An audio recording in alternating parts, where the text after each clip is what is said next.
Bonjour, je suis Jean-Luc, coach 3D. On m'a demandé comment réinitialiser l'interface de Shark sur Mac.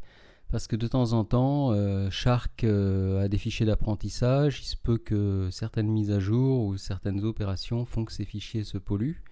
Et le logiciel commence parfois à se comporter de façon bizarre.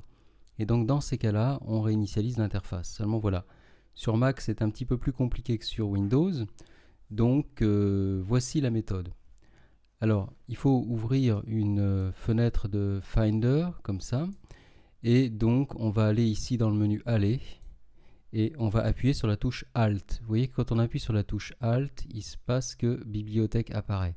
Donc en maintenant la touche Alt enfoncée, on appuie sur Bibliothèque et là on vient donc chercher Application Support, ensuite comme encore SharkFX 9, et donc là on a plusieurs choses. On a Backup qui est le répertoire où le logiciel fait ses sauvegardes automatiques quand on les a activées, et il y a ce qu'on appelle les fichiers d'apprentissage. Alors les fichiers d'apprentissage sont ici, sfxdialogues.ini. Alors pour réinitialiser complètement l'interface, je conseille souvent d'effacer prompt.ini, sfxdialogues, sfxprefs, et puis palette pause pour les positions des palettes, et c'est à peu près tout.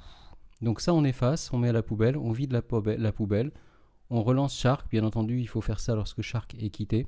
On relance Shark et là on retrouve le logiciel dans l'état où on l'a installé la première fois.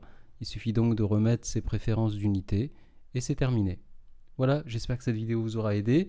Abonnez-vous à la chaîne pour en recevoir davantage et être prévenu lorsque les nouvelles vidéos sortent. Il va y en avoir pas mal parce que j'ai tout un tas de petites questions, des petites astuces qui m'ont été demandées.